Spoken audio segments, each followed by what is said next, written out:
I see Caroline is on the line. Caroline, is there anyone else from your team who's joining? Who? Caroline Weiss. I think you're on mute, Caroline. Why don't you try to unmute? No, she is there, that's fine. And then Jay Sheffield is there, but are we waiting for somebody else from the port, or that's it? I believe Ophelia is also supposed to be coming. So we'll wait for her.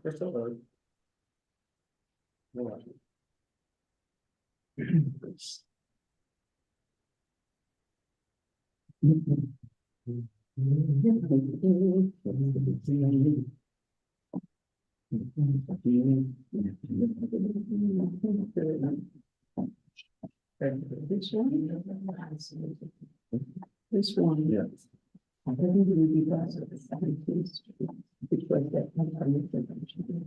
Because it's the other meeting is not at the time.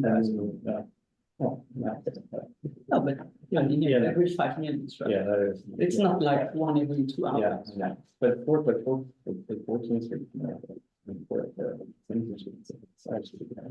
No, but that's Manhattan. Oh, so there's another answer. No, this is Manhattan. What is it called? No, this is Manhattan, a small mini store. How you doing? Oh, It's perfect. yeah, perfect. Perfect, right?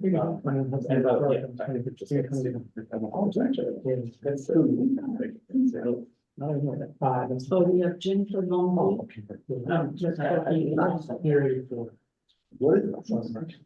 Oh,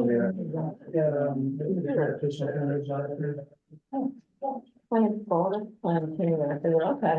Oh, awesome. What do you want? Ophelia is there, okay, all right, Ready. so we'll call the meeting to.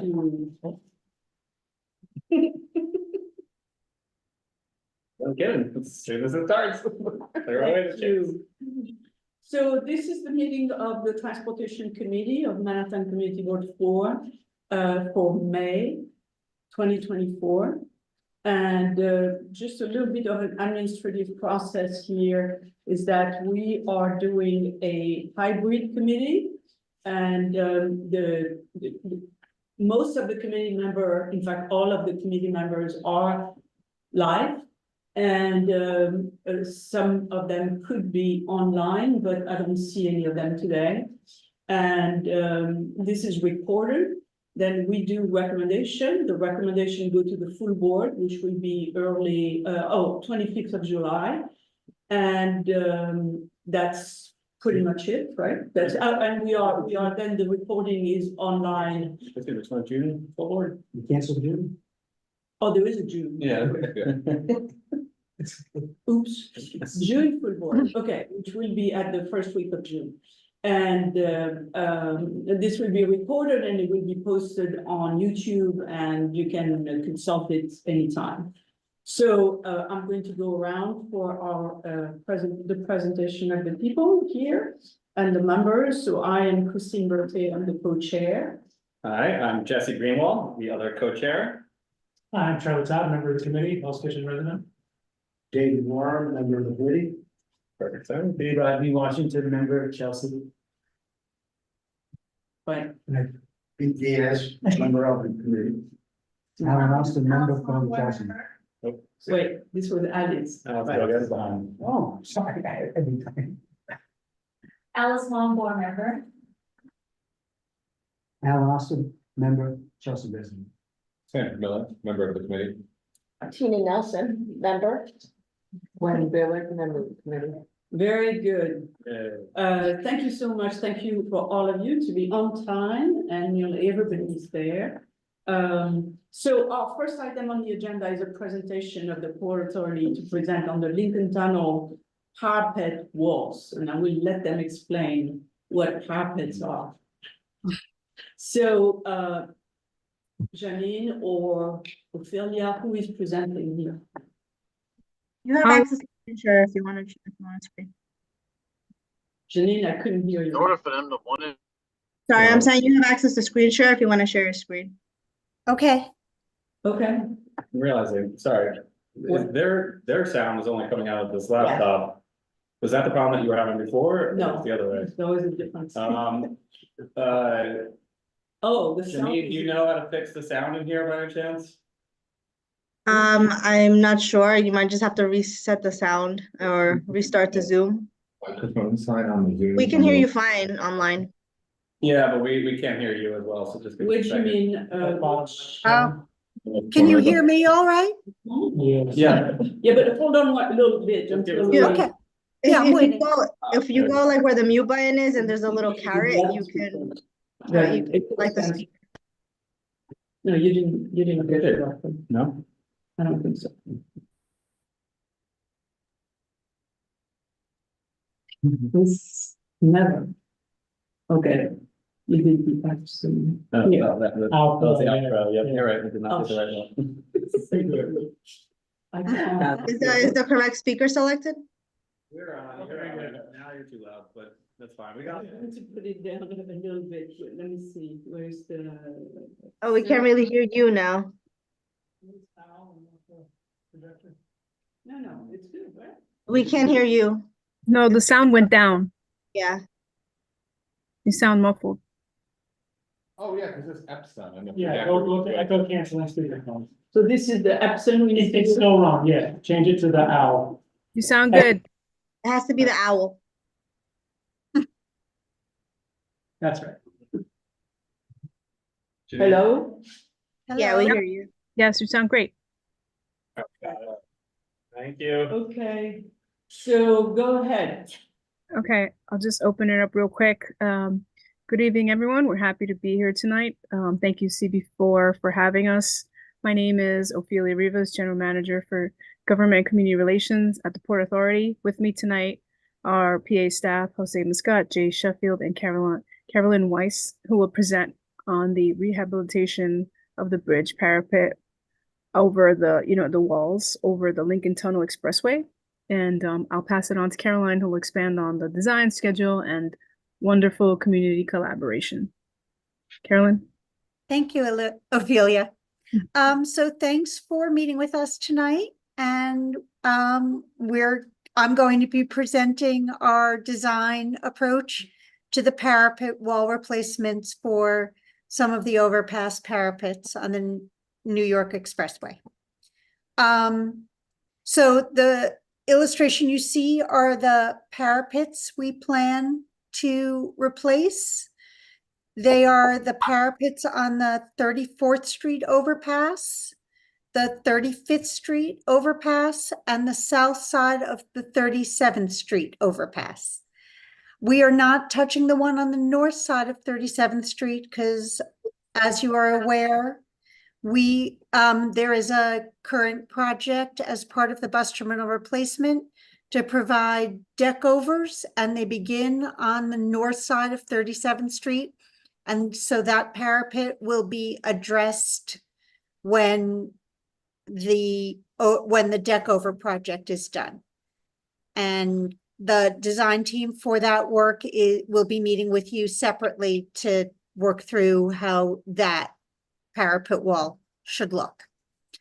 I'm going to just talk you through what the parapets are, some of the historical changes to the parapets and why they've occurred, and then what our proposed design is, and as Ophelia said, our schedule. So this slide shows you what the parapets have looked like over time. So they were originally steel framing structure with steel plates over them. They were then added to with jersey barriers placed on the sidewalks. We did this some 10 years ago because the existing parapets were deemed to not meet code. And so parapet walls on bridges are meant to stop a truck, obviously, from, if it hits a parapet, from going through it and to the roadway below. Since the original parapets could not do that, these jersey barriers were placed in front of them. Working with the community board and HYHK, we clad those parapets, even the barriers, with steel, and HYHK started a mural painting program in coordination with the Port Authority to beautify them. but the Port Authority had always made a commitment to remove those Jersey barriers to restore the sidewalks to their proper width. And so the project we're presenting tonight is to do that. Any questions so far? No. Great. So this is our proposed design. We've been working in close collaboration with the community board and HYHK along with Billings Jackson. I think you mean with it. I'm sorry, I think you mean you work with HYHK, not the community board.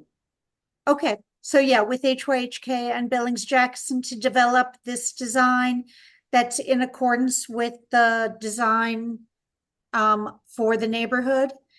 What you see here is a 3'6" tall concrete wall with some articulation in it, and then metal panels for 4'6" above that. We will deliver it painted, and the paints can, this is what Billings Jackson has worked with our team to show as a paint scheme, but we can obviously work on that and finalize it in our final design. In addition, under the very top surface, there will be a light cove. So at night, the parapets will be washed with light, and it will provide some more light along the sidewalk for pedestrians. And even though we will deliver it painted, if HYHK and the community decides to continue the mural program, these can obviously be painted with murals. Any questions? No. I have a quick question. Well, Sure. can we wait until the end? All right, yeah, yes. Can you finish the presentation and so we'll Okay. go for the. We only have a little more. We just wanted to show that the overall schedule is shown as follows. By this summer, we plan to complete the design and send this project out for bid. We plan to award in the spring of 2025, and engineering is currently estimating a 2-year construction schedule. So the construction should be completed by the spring of 2027. Once we have a contractor on board, we will meet with you with more details of the phasing of the construction work and the required sidewalk and potential parking lane closures that we'll need during construction. And that is the extent of the presentation. So we were moving on to questions, and obviously, if there are any further questions, you can reach out to Ophelia Rivas, and we've shown you her email. And the community board and HYHK both have it. So we're happy to take questions. I'll start with the first question, is that you didn't show how thick was the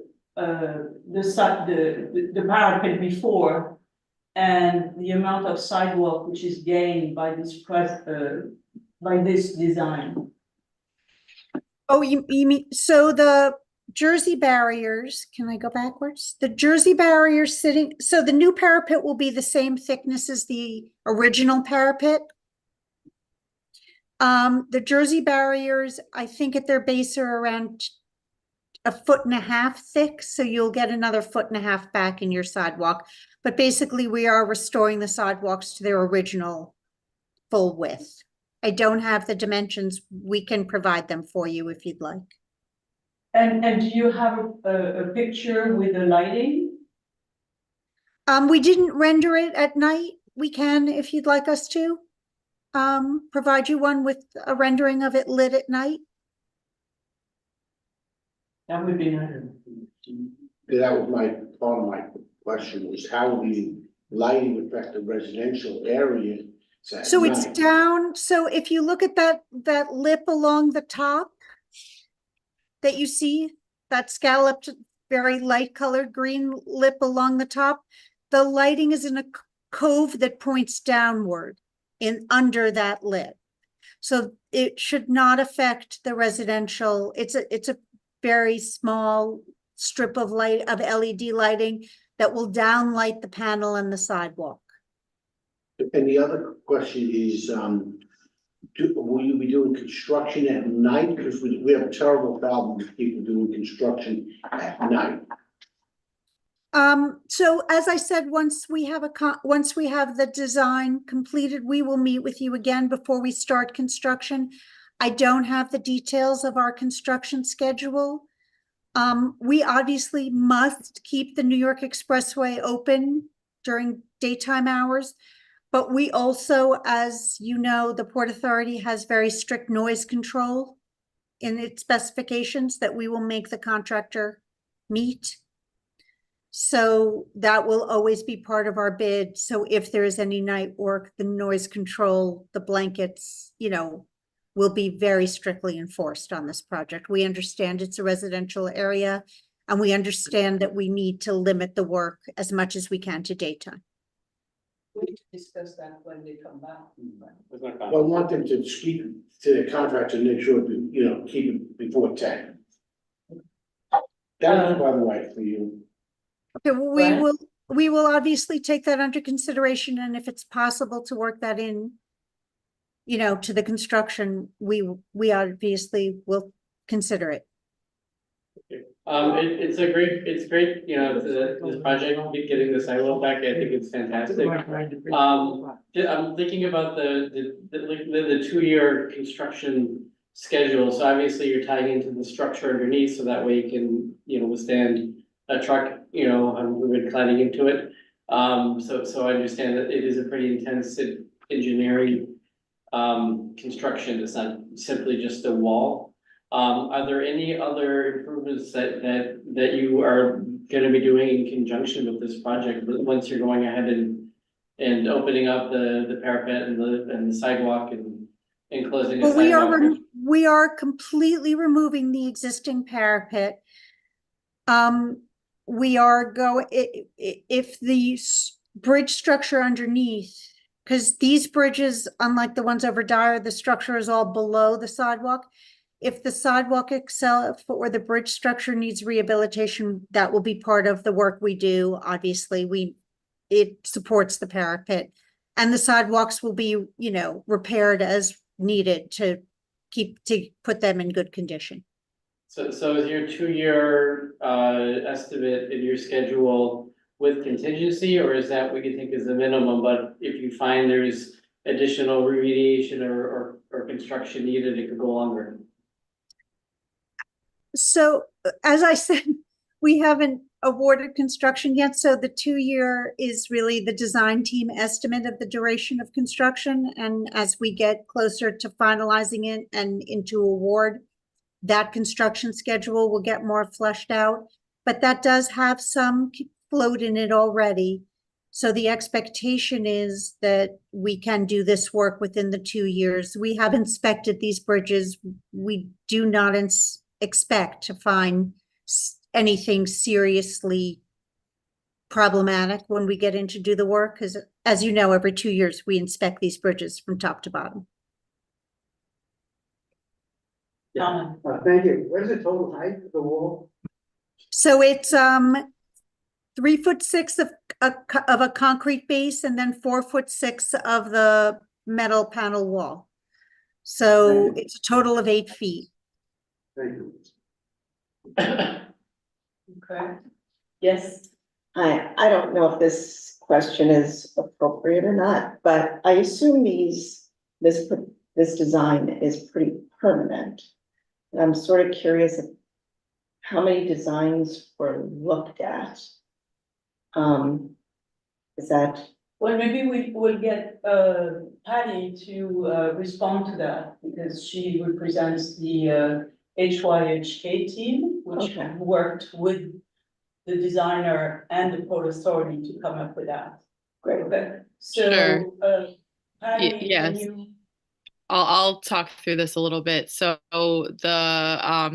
this project, we asked Simon or Billings Jackson, excuse me, who's an industrial designer, to help us think through what we wanted it to look like.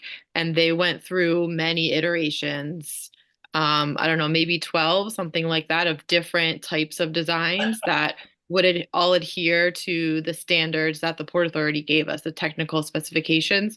Because really it's just a facing, and what the Port Authority wants to do is, maintain the structural integrity of these parapets. So we looked through a lot of different sort of designs trying to reflect the neighborhood. We looked at what could be sort of curvatures, different materials, all different things. And this was something that the Streetscape Committee at the bid all sort of coalesced around. They liked this general idea, and then we kept refining it, keeping in mind what the Port Authority was requiring, the height, a curved top. We were very interested in lighting in some form or fashion, so we wanted to include that. So it was a long process. I'll say that. Yes, it was, I felt like very collaborative between, what the aesthetic value of the community was and what the code requirements and standards that the port required, working together to arrive at this design. But yeah, we looked at many, many alternatives and iterations of the alternatives. Okay. Wait, I guess I'm just confused how this reflects the neighborhood. You don't think green curves when you think of Hell's Kitchen? What is it? But that's just, maybe I'm wrong. Murals can go on. HRT, that's not really, think of maybe. I guess, right? Okay. Hold on one second. Sure. All right. So, that's it? That's it, I don't, there's no Okay. vote, right? All right. Discussion phase beyond Discussion. question. Don't we phase? have a vote? Should we have to vote? Okay, but first, we want to hear from the public on this subject. Yes. Hello. Hi, George, which I actually participated in the street safety committee of the bid. There's a lot of back and forth about this, and this was the design that was sort of landed on at the end. That sort of reflected some of the Art Deco feeling in the tunnel, the elements around here. It's not exactly perfect, but I think that's what we got consensus in. So I have two questions. First one is, could you, where does the concrete end and where does the metal begin? I'm not quite. I think you see the line. Oh. The flat Oh, sorry, line. sorry. I went the wrong way. So can you see my cursor? Yeah. That is the line That's the between the concrete It and went the metal. higher than expected. No, yeah, They that started at a point and then they is said, like, yeah, this is higher. when this was talked about prior, they were was trying to figure out how to engineer stuff back and forth. Right. And that's what I don't know if it went by the lower grade and upper grade. So the bottom is the concrete, right? Yes. And the next question I have is to pick up on David's issue. The bridges were replaced entirely about 12 years ago.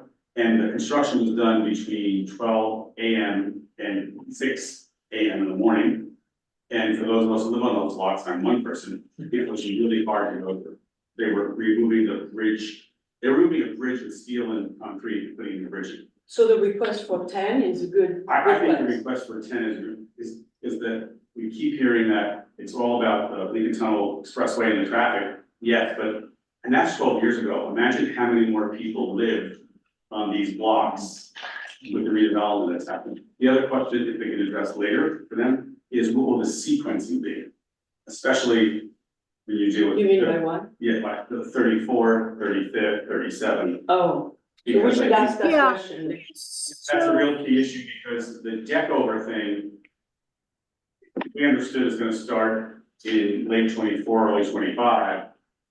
And that traffic and construction impacts, we have to understand. So Caroline, can you expand on that a little bit? So as I said, we haven't developed a detailed construction plan. This was just to present the design tonight. But we have discussed it with engineering, and what we were actually thinking to impact the neighborhood the least. Instead of doing one bridge at a time, we were actually thinking of doing like the south side of one bridge and then switching to the north side. so that the pedestrian, we always kept one sidewalk open for you at a time. But I But- think the question was more about It's the noise. what street, Streets and noise. 34, 35, 37, in Well, which so order? as I said, I think, you mean, are we starting at 34th and working north, or starting at 37th and working Yes. south? Is that what you're asking? Yes. I Yes. think our intention is to start on 37th. And then I don't think it matters to us whether we do 35th or 34th next. We just want to get out of the way of the deck over project, right? We don't want the two contractors to conflict. So since our project will go first, we want to get 37th, the south side of 37th done and get out of the way of that bridge so that we don't have two contractors trying to work and coordinate on that bridge at the same time. But if you have a strong feeling of then you'd rather we go to 34th and then do 35th, or 35th and then do 34th, we're more than willing to hear your thoughts on that. I think we need to wait to see what stage is the deck first, when they come, first of all, they don't have a date for the building, and then we have a date. And we need to see where we are, like in 1 year, you know, where is what? Right? So that's that. Well, as I said, by the spring of next year, we plan to start, and it's not my understanding that the deck over will be ready to really start construction that soon. Well, we need to Ophelia to tell us what's going on, but I mean, we put some words in our letter talking about the sequencing of the platform and that, so that there is no conflict. Just wanted, very good points, just wanted to add on the spirit, we have input from different buildings around there, which were interested and said they were in support, which have a lot of, you know, tenants. So I think we feel pretty good about how it looks. And you know, the colors and all that stuff are very much in the style of the other things that it has done. Good to know. Okay, so Are we writing a letter? Do we need to, or? oh, we need to write a Yeah, letter, okay, so right? then- So the letter would talk about what it is they are doing, the lighting, the timing of the removals, and I think that's pretty much it, right? Perfect. Yeah, so we have a motion, somebody? 1 second, there was a hand up from the public. Oh. Sorry, yes. I'm bringing. I can't see. Yeah. Are you bringing them over? Yeah, they're over now. Hey, Baron's here. Um, Go on, right. yes, hi, Neighbor. Hi, Ron. hi. Thank you. I am a resident on West 37th Street, and I'm in a building where there are 55 other units on the south side of West 37th. Thank you for sharing the design. I have a couple of questions. One is that once these are installed, are they permanent? Is that the idea? Yes. And the sort of graffiti free, or Yes. when is that maintained also by the port? Continue to? So the parapets, the paint that will be applied to them will be a graffiti resistant paint. So it has a finish on it so that if you clean off the graffiti, the paint stays, but the graffiti comes off. And if that is what's maintained by HYHK, then the Port Authority would keep it. But if you reinstate the mural painting program, then the community will. In the way the mural painting program has been working is that they submit to the Port Authority their intent to paint, and, you know, we go through art review and approve it, but HYHK runs the mural painting. And so If they have murals and those get tagged with graffiti, then they would be cleaning it. So it will depend whether you leave them the green paint system, in which case we will maintain it, or the murals come back in which case HYHK will maintain it. Okay. But either way, it will be maintained. So if it is tagged, it will be cleaned. Okay. The other couple more things. The other question is about the decking to the north side of West 37. Mhm. Do you have any timing? You said that your project for the parapet is slated for spring of 25. Right. And So that is being done by a different team, that decking on the north side of 37th. And it is, so I'm not involved in that project, so I do not have the details of it.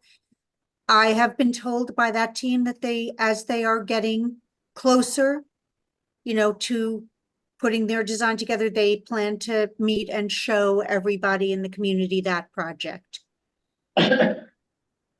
And so that team will be doing that when they're ready. okay. And then I'm just going to voice it again about the construction hours for those of us who live and work in this neighborhood. This is a long, long project up the port, and so the time has to be taken into consideration. Mhm. Yeah, thank you. Thank you. Thank you. Thank Juan. you. So we had a motion, you had a motion, second, somebody, yes, all in favor? Very good, thank you so much. Good boy. Okay, the second item is elevator action group, Rise and Resist, and I think Jesse is going to do an introduction. So short introduction, so just if everyone remembers, some months ago, we had Miriam Fisher here. Sorry, I should have said that. So we want to thank the team at the Port Authority who worked really, really closely with the HYHK and was very responsive to their demand too. Thank you. Thank you. And it was a wonderful process. I think, we're all happy with the outcome. So thank you for working with us.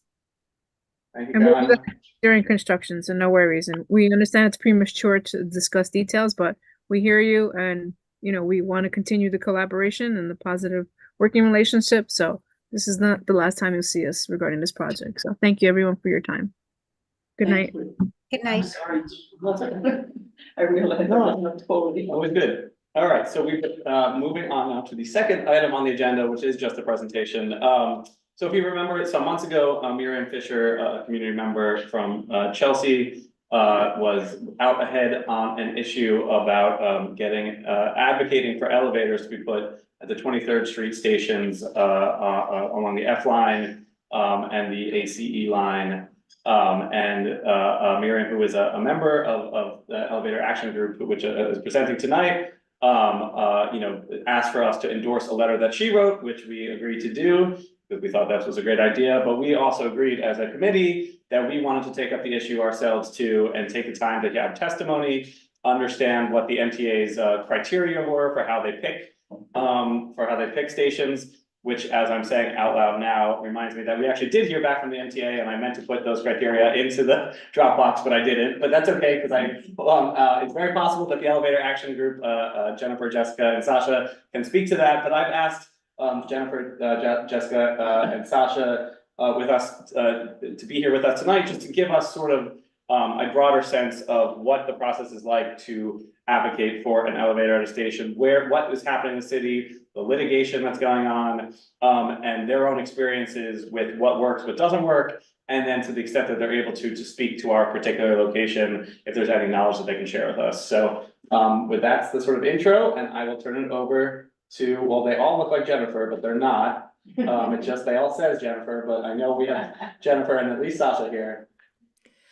I will, I'll begin. I'm the real Jennifer Van Dyke, and Sasha is my doppelganger. Sasha's wearing a turquoise shirt with glasses.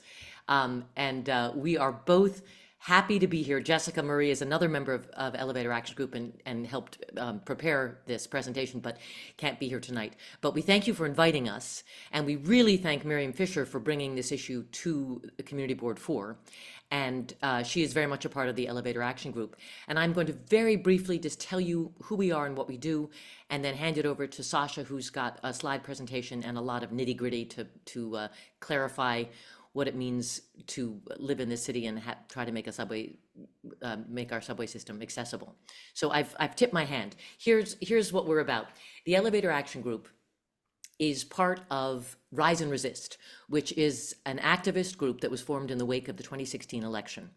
And it was formed to address many social justice issues. And I won't list all of them, but what I will tell you is that one of the ones that Sasha and I and others decided was very important was to have a disability rights group. We call them action groups in Rise and Resist.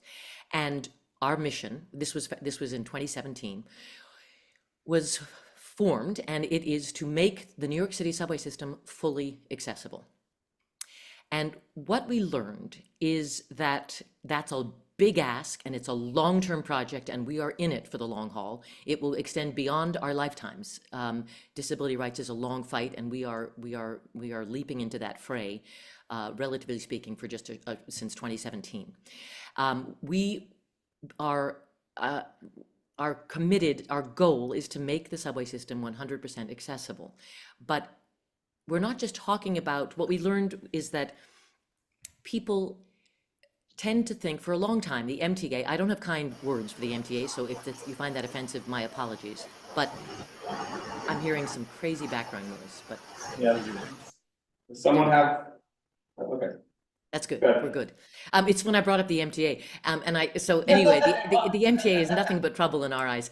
But what we discovered right off the bat is that they, for so many years, had just said, well, people with disabilities, how many people really is that? We don't have to make that a priority, and just pushed an entire group of citizens, New Yorkers, visitors off to the side. And our mission is to tell people that what disability rights have to do, and what our mission to make the subway system accessible, it is, yes, people with disabilities, visible and invisible. It is also about seniors who have difficulty climbing stairs. It is also about caregivers with children in strollers. It is also about delivery people who have packages, and of course, travelers, visitors to our city who have luggage. And all of these people travel through New York, millions of them every year, and they need a way to get around the city. And you know, the irony is it's called public transportation, and that means it's for the public. And what the MTA at this point, and it depends on numbers, and this again is where we differ with numbers with the MTA, but at this point we are between, and Sasha, you can correct me if I'm wrong, 26 and 28% accessible in the entire subway system, which is shameful. It is a terrible number. And if you look at any big city in our country, if you look at Chicago, if you look at San Francisco, if you look at Boston, we are at the very bottom. We have the absolute worst record of making our city accessible, our public transit accessible. So that got us mad and inspired, and we decided we would try to make some changes. And Sasha's going to tell you about how we're doing that. But I just want to say one thing, which is that disability rights is personal. And I mean that whether your own body is a body that doesn't, that is dismissed by people like the MTA, or whether it's, again, your parent who you're taking care of, or whether it's someone that you walk by every day and have no idea that there's anything going on with them, but you learn that they're visually impaired, you learn all kinds of things, that as soon as you open up the discussion, you find out that this affects everyone in some way. And at some point, all of us will be disabled, even if it's temporary, a sprained ankle, or if it's long-term. And it's just what part of our mission is to educate people and to make sure that everyone understands that this isn't a small problem. It is a large problem that affects all of us. And the sooner we can make our subway system accessible, the better for all. And just the final personal note on this is people ask me, why are you so passionate about this? And my reason is a personal reason. My dad was in a wheelchair for the last year of his life. He didn't live in New York, but when he came to visit, my eyes were opened to the extraordinary challenges involved in navigating our city. And it completely, I've been in New York for over 30 years, and it changed how I looked at this city that I love and am normally so proud of. But this really made me want to make some big changes, and that's why we're here. So I'm going to turn over the meeting to Sasha, and we'll tell you a little bit more. And we'll have questions at the end. Thank you. All right, so I'm coming off mute here. Thank you, Jennifer. I'm not Jennifer Van Dyke. I'm Sasha Blair Goldenson here in the turquoise t-shirt.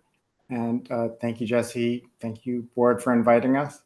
And I have a slide presentation that it looked like I have permission to share here. So let's give it a shot. So yes, I'm going to talk about what we've been doing these years. And I'm going to start with a bit of background about the Elevator Action Group, how we got started, the lawsuits, and what our actions are. So how did we start? I had, in early 2017, I had an op-ed in the New York Times entitled, "New York has a great subway if you're not in a wheelchair," because I'm in a wheelchair. I've been since 2009 when a giant tree branch fell on my head in Central Park. And just like Jennifer said, you don't know till you know. And I always thought, oh, anybody can take the subway. Yeah, it's not for people in wheelchairs, but I just, you don't really think about it much until it's you, and you can't get somewhere, and you can't take your kids somewhere. And then you realize, oh, there's so many people in wheelchairs. There's so many people who can't get in, but it's kind of an out of sight, out of mind thing. And it was for me. So I was so grateful to the Rise and Resist group for existing.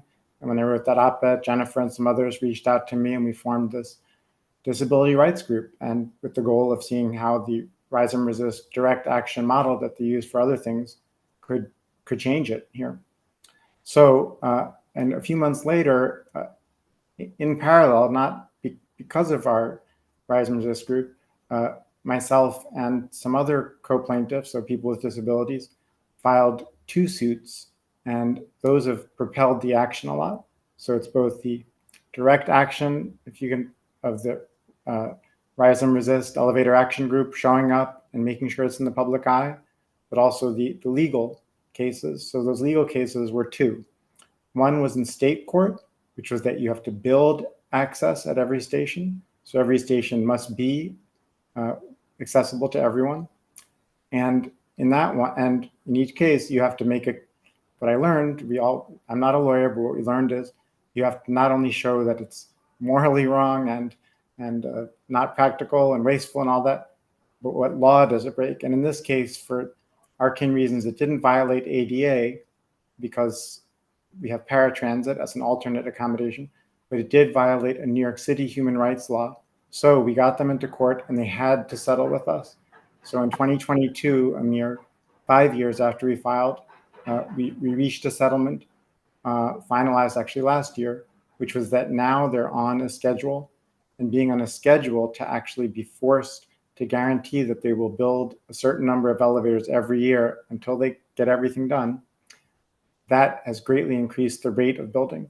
So they're building elevators. They were building like 4 or 5 a year, as many as they could manage. But now they were forced to agree to build closer to a dozen a year. And it's for the next 10 or 12 a year for the next 30 years. And they're getting in gear. They are doing it, which is fantastic. So that's building the elevators in every station. The second case, which is still ongoing, is that they have to maintain the elevators. They got to work. So you got to build them and they got to work. And that case is the federal case, the maintenance case, because that does violate ADA. The fact that however many elevators you have, they have to actually be available, and reasonably so. And it's our contention that it's unreasonable that they're not available. There are 30 breakdowns a day. But so far, they haven't been willing to settle on that. So it's an ongoing case. And there's actually a hearing just last week about it. And we'll have some photos on that. So that was how we got started. Those were the 2 lawsuits: build the elevators and make them work. And what have we been doing at Elevator Action Group was Jennifer just referred to, we do actions. So we actually show up and make sure this stuff stays in the news and put pressure on. And that's been really effective. When we settled the case with the schedule, our lawyers said nobody expected this would settle from the beginning, but it was your putting pressure on it and keeping it in the public eye that made the difference. So I'm going to share a few of the photos of these actions. So here's us outside the courthouse with our great Elevators Are for Everyone banner. And as you can see, like, it's effective, we're hard to ignore, and we have a good time. So we make great signs. We have this awesome banner. So that's there. This is at the Disability Pride Parade, actually in 2018, where we marched and got these great balloons. This is outside, I guess this was at Atlantic Avenue. And again, outside the courthouse. So these kind of signs like, hey, Cuomo, where's the plan? Back when he was governor, is really important to have fun with it, but also call people out. And these leaders, they want to be called out and celebrated. They don't like this kind of thing, obviously. And as some of you may know, but I certainly didn't before we got into this, it is the governor in Albany who calls the shots at MTA. It is not ultimately the mayor, none of those people ultimately call the shots. So ultimately it's the governor who has to make these decisions and make these calls. So that's the person that in the end has to be moved. Here's us again outside the courthouse. So you get the idea. This is what we do. So those are our actions. So either outside the courthouse or sometimes at MTA headquarters at their board meetings. But finally, to the point of station prioritization. So good news and bad news here. That there's, as I said, as part of the settlement was they have to do a certain number of stations every year until they finish them all. The order of the stations is MTA's decision, and how they prioritize, it sounds like, Jesse, that they gave you some information about that, but they can be quite opaque in their decision making. And the fact is, from our perspective, people with disabilities, we live everywhere and we go everywhere. So there is no station that's not important. We have a civil right to take the subway everywhere, just like anyone else. We don't have some stations that are only for women, only for men, only for group X. No, this is public transportation, as Jennifer emphasized. So they're all important. So how do you start? But they're not going to all get done at once. So, and here's an accessible station tracker, by the way, and we'll distribute these slides, or you'll get a copy of these, so you can look at this tracker to see the entire list and see which ones are in progress.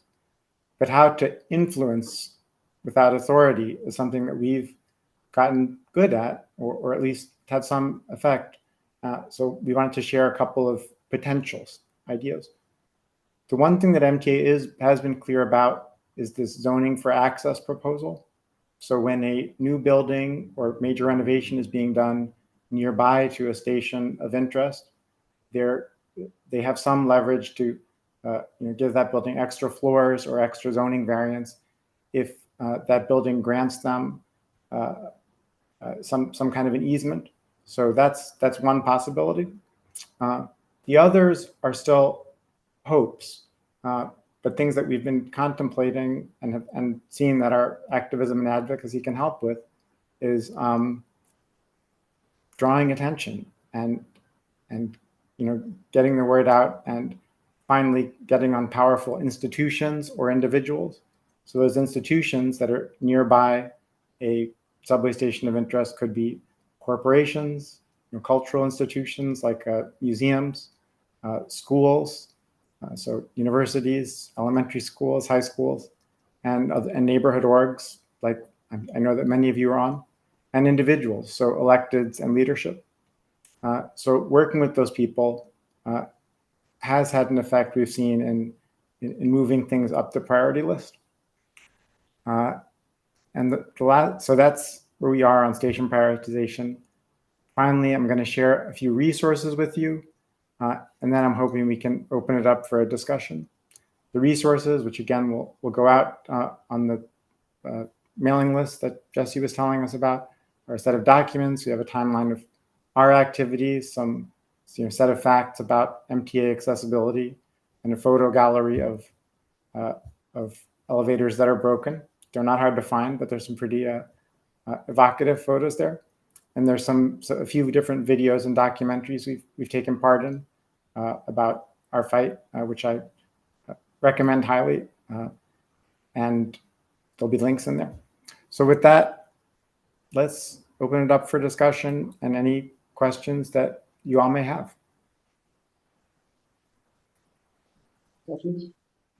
Your meetings. No, I have a few questions, but I don't want to go first. Yes. Thank you for that presentation session. Looking at some of the material that you sent in, could you give us a brief description of this ramp first program that you indicated? Because that seems to be something that could be pushed to at least alleviate a lot of the problems and make things at least accessible at a sooner point. Is that something that's really workable? In your opinion? Can you hear that? Yeah. So I could hear, so you're asking about which program? The ramps first? Oh, the ramps first. First. Right. Oh, I'm so glad you brought that up. That program that's really a proposal that we haven't got much traction with yet. I'll be honest so we worked with a student group who was looking at a number of different proposals of how we could move faster. And the idea was in cases where the elevators only go a very short vertical distance, like 1 story, we could install ramps instead, and that would accelerate things very quickly. And from what I've heard, off the record or just informally, is that those ideas don't get very far at MTA because there's not that much money coming through on them, and that they are that it's the contractors and people who spend and absorb a lot of money. Those projects are prioritized. So the idea of doing fewer elevators and more ramps hasn't seemed to get very far, unfortunately. It's my hope that in time it will, but I'm not holding my breath. So the contractors would rather put in elevators than ramps? Exactly. That's what I've been told.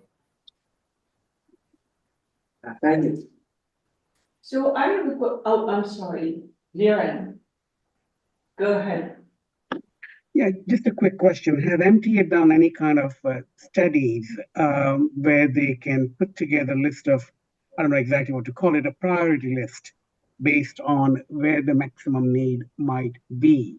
Now, I'm just going to have to qualify that question because more often than not, it's based on population, it's based on location, it's based on health and hospitals locations. There are a bunch of different sort of factors. Have they done any such studies at all in terms of really coming up with a list of what they want to do? They do mention that they want to complete 43% of MTA system for installing elevators. And I don't know what the end year for that goal is, but is there a list that you could request for? Yes. So Viren, thank you for the question. And yes, apparently there is a list that they have put together. They have not shared it with us. So once again, you have the opacity of the institution that, so I mean, it's obviously one imagines that internally they certainly have a list, but it hasn't been shared with us yet. So it's sort of one at a time, we find out about them when you do. So yeah, that's where that is. That security, air quotes, security is often cited around this. And if I can just add, they do say things like they go for stations where there are multiple trains that intersect, and so that it reaches a broad, big exchanges, Fulton Street, for example, or Broadway Junction. And those are massive structures. Fulton Street is very accessible, and Broadway Junction is wildly inaccessible. And so they do that. That's the one sort of specific we get. But the other specific we get is that the capital plan for 2024, and PS, we're in 2024 now. So the last capital plan, everything, almost all construction has been put on hold because of the very dangerous phrase here, congestion pricing, which is being written about all the time. But they are saying that if they don't get that money, which is now going into court and will be in court for years, that they can't do certain accessible stations. And to that, we cry foul. They have to come up with the money. This is going to be my next question, because the 5.2 billion that they actually keep speaking about, that's actually tied into congestion pricing fees that they would be collecting. So it's not actual money, but it's the money to be expected. So that's another sort of big question that I don't know exactly what sort of what you could do, but in terms of, I don't know if the committee can do anything about that, Christine or not. But that's one question that remains open, because they're not telling us whether they have the money or they're going to wait for the money to come in. Yeah. We wish we had an answer. Yeah, we don't. Right. And so I have a similar question about what is your experience of stations that have been selected, and do you know what criteria they were, to select those stations? Yeah, I would answer. So I'm glad, Jennifer, that you mentioned that the transfer stations, so the large stations that have a lot of throughput and where people transfer, and between that, so that ridership and where the nearest other stations are that are accessible. So choosing ones that are in the furthest away from another accessible station. So sort of optimizing over those three things, and the zoning for accessibility where they have an easement, and there's probably more. So it's kind of a multi-factored magic potion. But I mean, I just want, so that's what we've understood so far, but they're rather opaque. And just getting back to your question, Viren, whether or not, one thing that there is some good news, which is that when we did work out the settlement, a very important part that our lawyers, I think, were good about or foresighted was whatever money does or does not come in, they are still on the hook. They're still required to make these stations accessible in the time frame. And whatever budget does or does not come in, there's a certain percentage of it that they have to use for accessibility. So they can't say, oh, well, we were expecting that money to come in, so now there's no money for elevators.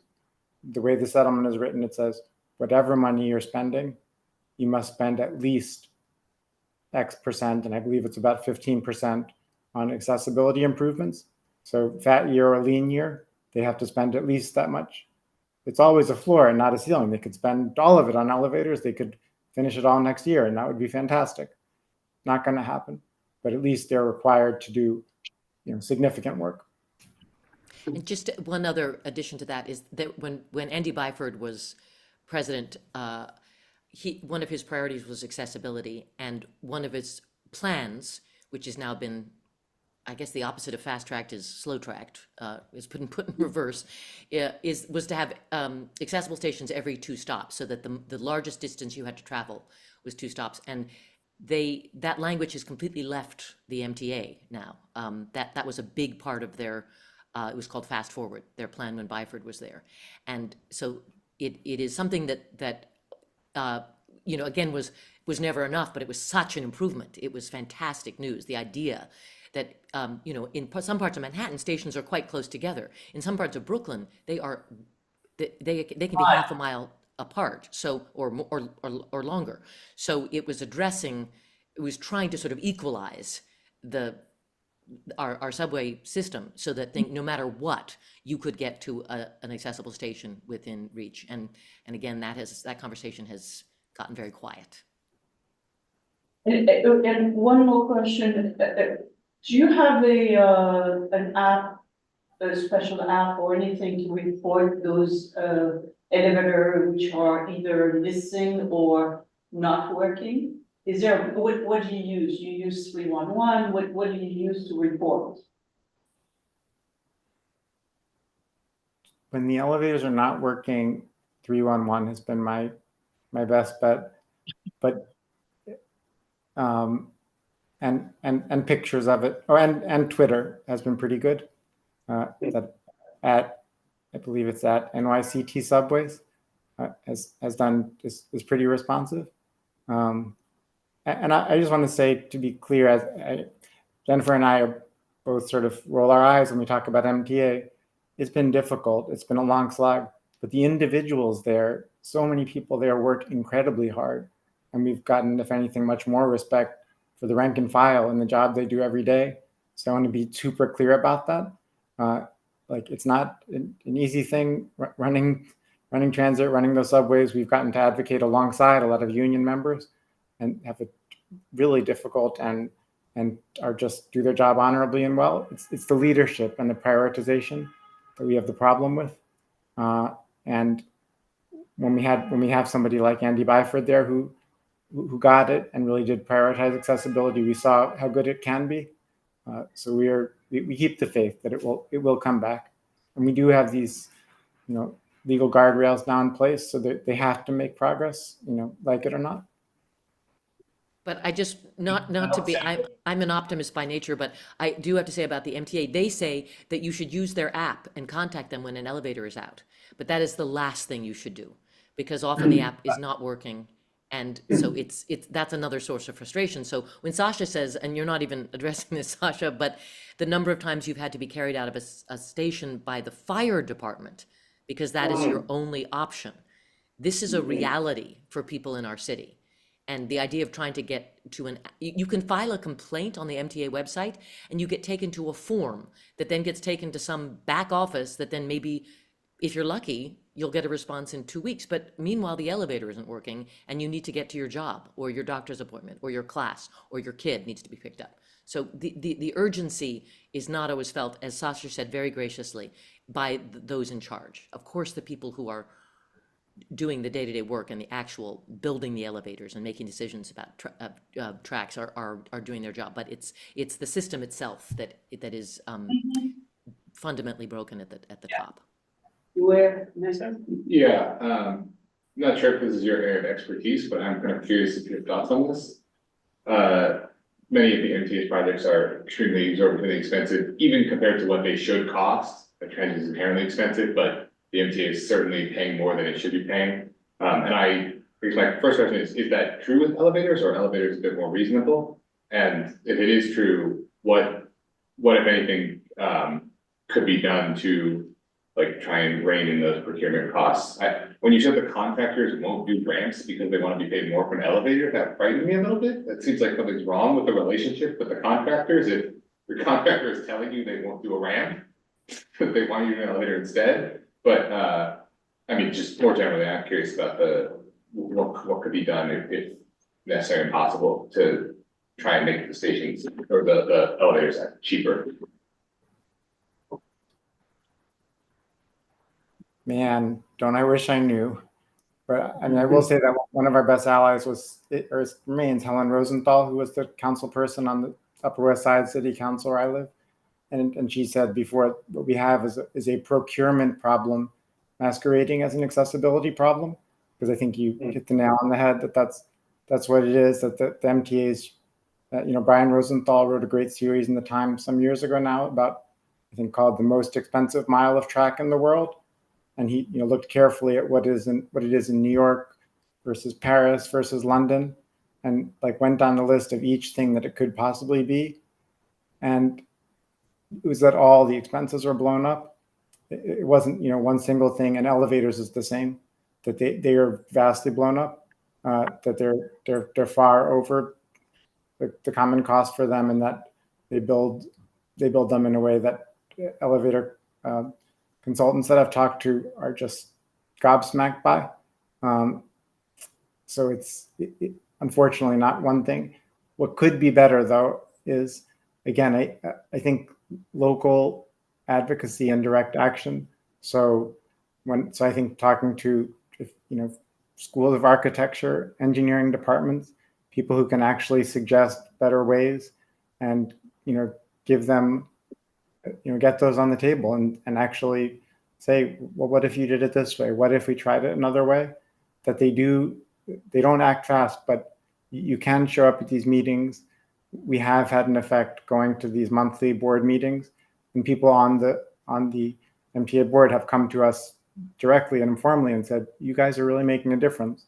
It's changing the conversation. And if you can show up at those meetings and say about a specific station, here's a model I built that shows how this could be better. And especially if it's, this might sound a little transactional. Kids, they have a hard time not listening to kids. So we had a fifth grade class that me and Jennifer spoke to come in and talk, and you could tell it really changed some minds and they had to listen. So to be strategic and make those little inroads, I think it can open their eyes. Great. You want to wrap up? Yeah, I mean, just to thank you both for, you've given us a lot of your time this evening, so I don't want to take more of it, but I just want to thank you so much for the background you've given us, the food for thought in terms of advocacy. I know in other conversations when we've now spoken, they're thinking outside the box. And another thing that they mentioned, it was in Sasha's slide deck about, they feel the pressure when you sort of get enough institutions, collectively to reach out that are going to be affected by the elevator, but also, they're thinking, if you can go to the MTA and say, listen, we've also have a commitment for, $10 million from X company who's willing to contribute, like it is actually something that the MTA could and would be taken into account. And so that might be another way that we may want to go in terms of, hearing testimony and bringing in local organizations that might be most impacted by not having an elevator or who might want to support that sort of endeavor. So, but again, thank you both so much for your time, and I know I will pass out your contact information. Well, your one point of contact for your organization, so that if people have questions or follow up, they can get in touch with you. But and we have all the information you shared with us. But thank you very, very much for your time. And we as a committee will, I think, keep hearing testimony from affected individuals, especially in our community next, and then hopefully this culminates in a letter from us, if not some actual, in-person action at some point. So Thank you so much. Thank you so. There's a hand up from Miriam Fisher. I'm bringing her. If you have somebody, are you saying somebody is yeah, Miriam has her hand up. She should be coming over soon. Well, Miriam is responsible for this, so we should definitely hear from Miriam. Yes, Miriam.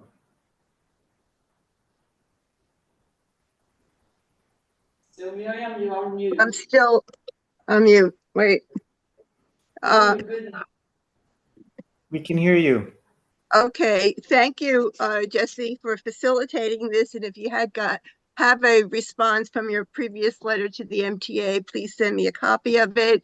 And hello to Jennifer and Sasha, my longtime comrades on the barricades. We've been at many demonstrations and rallies over almost 10 years now, I think. I wanted to say that a couple things. I chose Chelsea because I live there and because I have what would probably be called an invisible disability after being hit by a yellow cab and in and out of hospitals most of my adult life with multiple back surgeries. And when I had the last surgery, I couldn't get to an MRI facility for an emergency MRI in the village. I couldn't get there except by a cab. There was no way. I couldn't take a bus. And I do want to mention about, people have often said there's,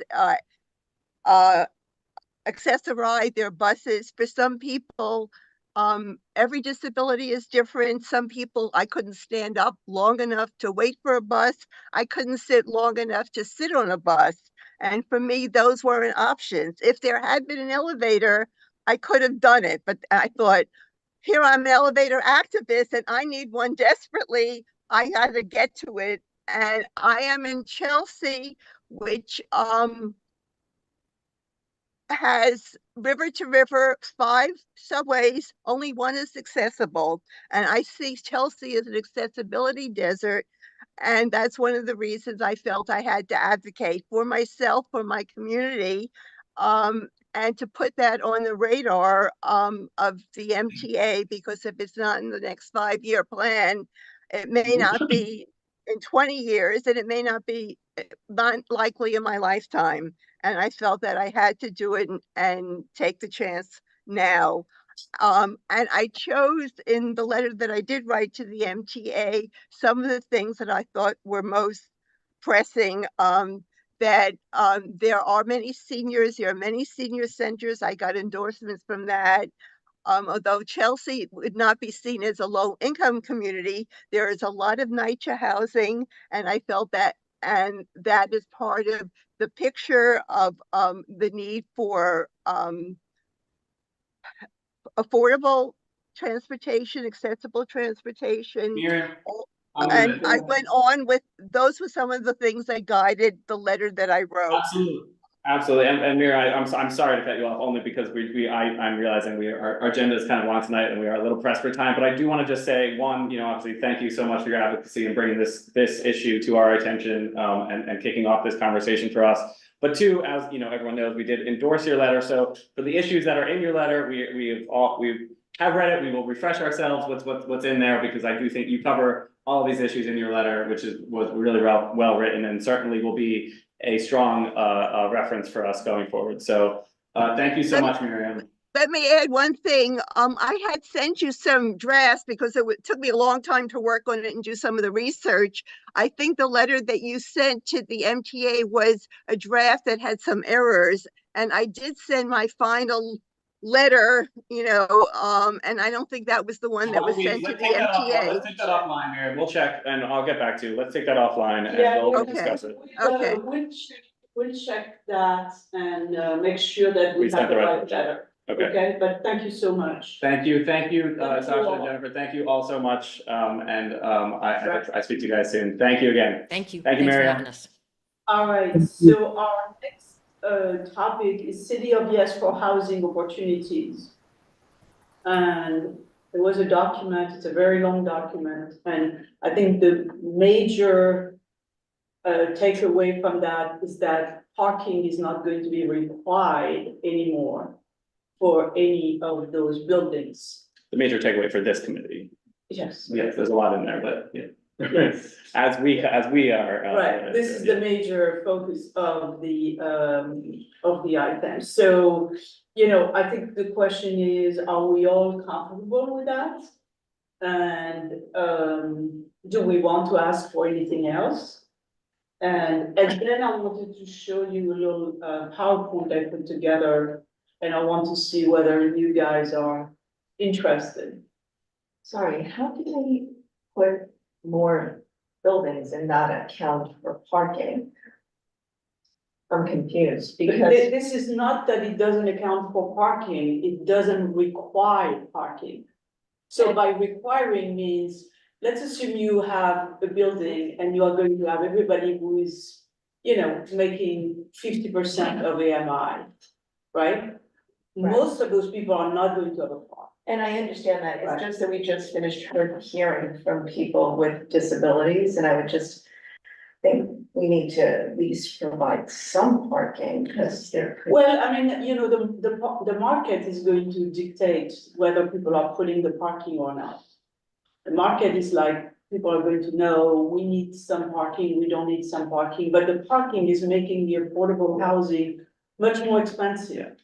So. So that's an It's a- issue. Historically, And yeah. in cities where they've done this. Yeah. There is still actually quite a substantial amount of parking that is built. It is less than Right. before the requirement, but it's not. Right. It's not. The reason it's in here is because it's been a historic problem of like, a very identifiable problem of, oh, the reason that more housing is not being built is because there's so much space being taken for parking that is not necessary. Or it's because. Or the cost of it, and it just takes away, so, no, it's, I thought no parking is being taken. No, it's no parking. it's just like no required. minimum It's requirements. like, no minimum required, you don't have to build it if you don't want to build it, if you want to build it, you're going to build it, and we expect the developers to build some of it, you know, I mean, just like, they are just going Depending on to. the specifics of where it is. Right, Deep in Queens, they're gonna build it no matter what. Right.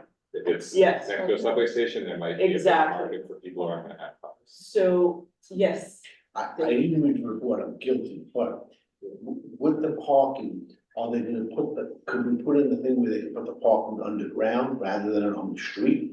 So if they're gonna, the little bit of parking that they're gonna get, whatever parking they're gonna give, have it underground, so it's not taking street space. no, I mean, we're not talking about street parking at all. Yeah. We are only talking about whatever is built in the garage under a building. Oh, so underground, that's what they asked. Yeah. Is it underground? Yes, if it does exist, it is going to be underground. Only. Within the confines of whatever the Well, building. Only is, I don't know. Well, If that's it's what- built, well, that's- hold on, if it's built way out there in Queens, they may think it's a better idea to have a surface parking and then the building next to it. So, you know, We're talking about our community, but for our community. Right. Our community typically would be all underground, Okay, that's. Right. yes, okay, you, Well, well, yes, I just talked about that. Do we have anywhere where we require parking in our district today? I thought No. below 96th Street. no, So this does not, okay, just clarify. it's only by special permit. That you're even allowed to have it? They are allowed to have it, yes. Okay, but it's not required. Right, and, okay, all right, I'm not answering the right question. They are limited, top limited to 20%. Okay, Okay, that's for residential parking. For commercial parking, in commercial building, they have a limit also. To create a separate parking business, they need to have a special permit. And So there are different types is of, that true for all of Manhattan below 96th Street? yes, Okay, thanks. yes. And in our district here, we have also a limit of 6,000 spaces that we won in a lawsuit, which says you can't go over 6,000 places. Was that just for Hudson Yards? That lawsuit Yes. was in Hudson Yards, or Yes. against Right, the developer, Hudson Yards? right, against the city, because they had put a zoning which was illegal versus vis-a-vis the Environmental Protection Act. So these are all the, I mean, it's complicated, obviously, right? It's nothing, it's that simple. Brett, you were. Yeah, I wish I were here for this, would it be theoretical to suggest that for anyone who does include parking for residential within their building, that they also provide the 20% of that parking available for the 20% that also be affordable units at an affordable rate? 20%. Yeah, I mean, so, you know, so that way someone's got an affordable apartment, but also happens to have a job that's in Long Island. right. That they're not gonna be squeezed out of the parking because they can't afford the rate. But that's not the discussion, right? The discussion is about whether or not to build parking. So that's the discussion in that rezoning, is like, don't require parking to be built, so that people don't go and build parking all the time. Right, and what I'm saying is, but to add that in there, that, but if parking is included, even though it isn't required, to have this as a criteria, I don't think I can't think of us having a precedent for including that in any of the conversations, but you know, it's just, it's an issue that I've become a little more sensitive to, knowing some people, you know, living in Penn South who are, you know, middle income affordable, and have jobs like that where that's Right. They're not like Expensive high-paying to- jobs, Right. but that's just their job and public transit isn't an option for them. Cause they're, I don't know why we couldn't ask for that on top of it.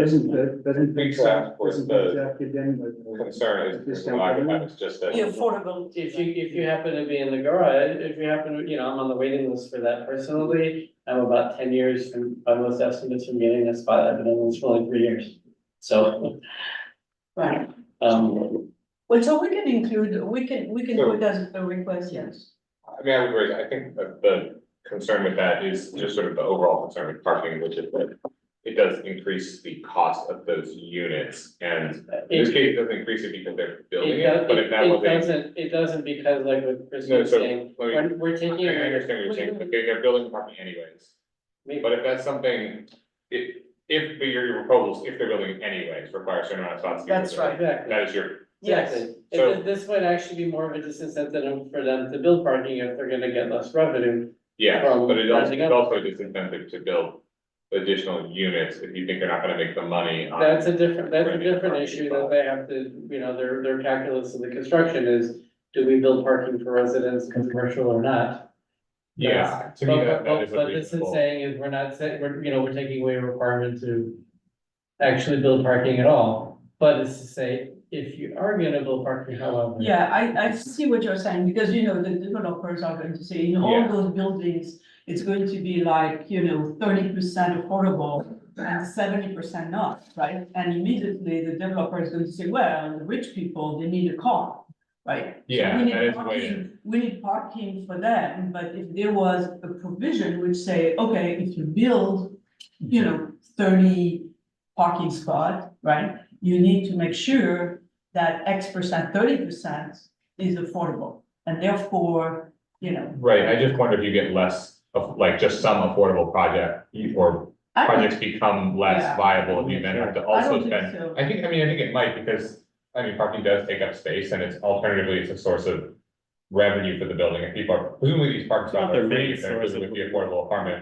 As opposed to costing you several $100s a month or more to be included in somebody else's rent. So So my, I just think it's on the margins, it decreases the viability On of the building margin, buildings right. with. I think the high level major of message affordability. there is that we're supporting the fact that there is no requirement to build the parking, right?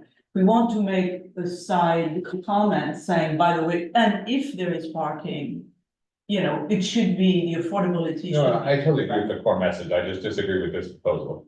That's Right. Well, I disagree on the margins. I don't know. I don't think, because I think the main reason for building parking is because it attracts people to your building because they want to know that there's parking, not because of the revenue that parking generates necessarily. But, and so I don't think it'll go one way or the other on the margins. I'd be happy to include it in the letter. So let me put this thing on the side. But can I add that then? It's a good idea. Can we ask for double the minimum requirement for disabled parking? I think it's one for, I was just looking it up. It's one space for every 20 stalls. Let's require double that. Yeah. Let's say the 5%. Yeah, so let's ask for. Why not? We can ask for anything. I wanted to ask that every building has, garbage and, delivery loading dock. So you don't do the parking, but you have a place where you put all that stuff and it's not all Inside the building. Inside the building. right. That's fine. So I think that could be something that they have to do going If forward. they're gonna do parking, to include that as part of the, I like that. Right. If parking was. I thought a lot of modern buildings, they just have it like. Well. How does that work? If you have a modern building where the trash is like just all in chutes. Does a truck drive into the building? No, it goes down inside the building, right? And the problem is that now what they're doing is taking that and putting it on the sidewalk.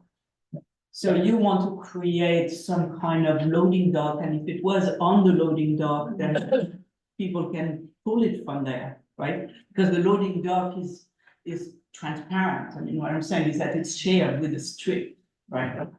Plus you want deliveries there, Without it being. right, so those two parking. things would make you, first of all, you would have way less congestion on the Yeah. sidewalk and in the streets. Okay, I get the idea. That's I'm right. getting clarification. I wanted, Janine, can you open that PowerPoint that I put together? It's really far out, but I want to see where. Oh, there is also the Janine. Because it's not, I don't have it here. All right, so there are two concepts. One is, first of all, I think all the government building should be rebuilt, and I'm thinking about precincts. You've seen the precincts, every precinct has 2 floors. 3 floors max, right? I think all of those should be targeted for rebuild with the new program. And they would have the same zoning FAR as the environment, which is usually much higher, and they would have parking. So in this case, we would create parking to put it under. So we would free up everything and then, you know, create like you have the police and then you have affordable housing and then you would have. So, and I know that there is a unit in the city, in city planning, which is looking at identifying those. So I think we could put it in the letter. Doesn't cost us anything, you know. They can say we're crazy, but I know that there is, I know a guy who is working on that. He's working on identifying. Guys, just trust us. Christine knows a guy. Going in the letter. No, I know he's working very serious. This is the same planner who was working on garbage and then he moved to city planning. And So he her called me. garbage man has decided that he's got a good idea. So he's working on trying to find all the government, you know, the state-owned and city-owned space. And obviously, all these buildings are owned by the government. That's good. Just as an aside, did anybody see something reported recently that the federal government is suing precincts for parking on the side? Yes. Did we decide we are talking about that tonight or not? No. No, we're not talking about that tonight. Next time. Point of information, with police and fire, they are guaranteed through union contracts with the state, the parking. So it would have to be underground is what you're saying, is that right? Yes. Yeah. Only underground. Yes. So they wouldn't take up street, Yes. okay. Let them rent space in the parking We lot. would build enough parking for their cars. I mean, you know, the guys, the reality is that The pickup trucks? you have a precinct, no, you have a precinct and the precinct was built in 1946. Yeah. It's not, it doesn't have the infrastructure needed for today. Okay, so we are upset, they are upset, everybody's upset. And if you could above each of those build affordable housing, that would be really cool. Yeah. So anyway, that's one. The second thing is there is about, I don't know, 3 million square feet of parking in this, parking lots in the city. And, you know, we have a project which we approved a long time ago, Slaughterhouse, where there is a police parking and we were going to build, we approved building above that to do 500 apartment of free, you know, affordable housing. I think if there could be an incentive for all the people who have all this parking, and mostly it's malls and, you know, very big, like super sports arena, etc. If there was an incentive for the people who own that land to build affordable housing above the parking, I'm not suggesting we remove parking. I'm saying, okay, you have the parking, that's floor 1. And above that, you can build, you know, 2, 3, I mean, you know, I don't know. In Queens, it's like an FAR of 4 stories, right? And if you look at those numbers, you could build 1 million apartments. 1 million. So I'd like to propose that we suggest that they study that. This is like, you know, FAR unused. Completely unused. So we need incentive. And I'm suggesting positive incentives, telling guys, we're going to give you money for the next 5 years, you build above it. And then maybe after 5 years, you say, oh, now you get a penalty because you're not building above it. So, yes. 16 concern having all of the ground level free parking, meaning. No, it's not commercial or no, not. we could have a space of facade requirement, right? So there's still. But, yeah. Christine, may I suggest something very quickly? sorry, I'm actually on the screen, so just very quickly, the way you want to kind of, what you're talking about is publicly owned land and publicly owned buildings. They have a sort of ample FAR that's underutilized, and that could be put to good use for building affordable housing. I think that's the argument you want to make. And instead of No, I'm not making that, because the majority of the parking space is owned by private people, by JCPenney, by, all these supermarket, all these people. And as long as they have their parking, what do they have to lose? On the contrary, it's going to, let's assume that everybody's changed and say you have an FAR of 4, right? Their land is going to have a lot of value. So, I mean, I don't see a downside, right? We're for city of yes, we're for city of why not? Why not? They're just gonna sell the transfer rates. Well, I mean, what I'm saying is that there is a lot of real estate. We are all scratching our heads saying, let's find FAR, right? No, I understand, totally understand. It's privately owned land, and to sort of impose any kind of policy level decisions on that is very problematic. I'm not saying it's going to work everywhere. I'm just saying that some people are going to say, oh, not bad, I'll take it, right? And then there is. Yeah, it's a good thought, but I think it's basically because it's privately owned land, so they basically speculate. Very often they keep parking lots because they want to hold on to that piece of property. More often than not, Christine, they actually also do the transfer of rights. So you might have an empty looking parking lot, but the rights have already been transferred over to somebody else, more often than not. That also happens in New York City, particularly Manhattan.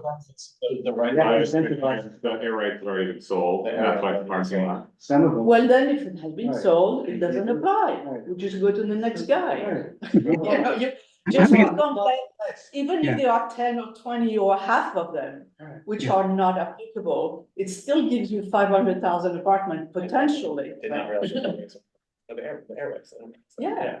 This is like a humongous. That is the purpose of air rights. Right. So I don't know, what I'm saying there is like, as he says, why not? And if it doesn't work, so that's. But not to As I said, literally everything. another tool in the bucket. That's right. That's all. That's right. It's all about the incentives to the Yeah. person who owns the property. Well, I like this idea a lot, and I understand that like style of building, like felt like a dingbat building was common at one point in the United States, like having like basically a raised building above a parking lot. And unfortunately for various zoning reasons, you don't see it that much anymore. Cool. I guess my question is like, would we, I mean, it sounds like basically a land value tax, like on parking lots specifically. And I tend to think that would be the best mechanism for actually giving this some teeth, like rather than just having like a flat penalty, a penalty that is actually it's not a penalty, it's a tax, but to say like, but it's acting, it's like a building tax, it's acting like a penalty. Like I think if you just a flat fee will probably never be high enough to discourage people from holding parking lots. But a tax, it's actually a tax, it's a percentage of the value of the land. Right. Like could really bite, especially with land that Well, is, my thought was that. and it could be based on the amount of remaining. My thought was available for the first 5 years, okay, Okay. so you put that in, the first 5 years, you give them positive incentive. Like if you build, we're going to give you so much, Yes. right? So this is a positive incentive and it goes down over 5 years, right? And then after 5 years, you start to say, okay, now we are taxing because you should have been building. Now you get a tax, a property tax. I'm suggesting it being. Property that they should have do something. they Well, didn't. I mean, you just. That's ridiculous. Okay, all right, so we'll do the You want to first part. incentivize them, yes. Yes. But you can't disincentivize them. Fine, I'm good with that. That's all. I'm good with that. Well, there's a lot of things. Okay, You can't punch yeah, someone, just, but that's you know, something. between now and the time that people think about this option, we have plenty of time. I mean, May I suggest one quick thing, Steve? I don't know if I can't hear everything that you're speaking about, but can I quickly suggest something? For any new parking that anyone proposes, we require them, its approval will be contingent upon them providing X percentage of affordable housing. That's a good one. What is it? It says every person who does a new parking, then they would have to provide, you mean in a building or outside of a building? Above, wherever, anywhere, as long as they provide affordable housing. And if they build it above the parking lot, that's more like it. And that's okay too. That's a good one too. I think it's the idea of putting a bunch of ideas there. Yeah, yeah. And you know, what we are supposed to do, bear with me, we are supposed to do is comment on the text. So this is all kind of outside of that, where we're going to say, oh, and by the way, we think that there are 2 or 3 ideas that you may want to explore, right? And it's really early in the process. If you heard the land use committee, they do a lot of that, so I don't think we'd be alone in being like, this isn't in the text, but we'd also like to say. I just want to clarify, my suggestion from earlier is to say that it's a good idea, and I would just suggest that the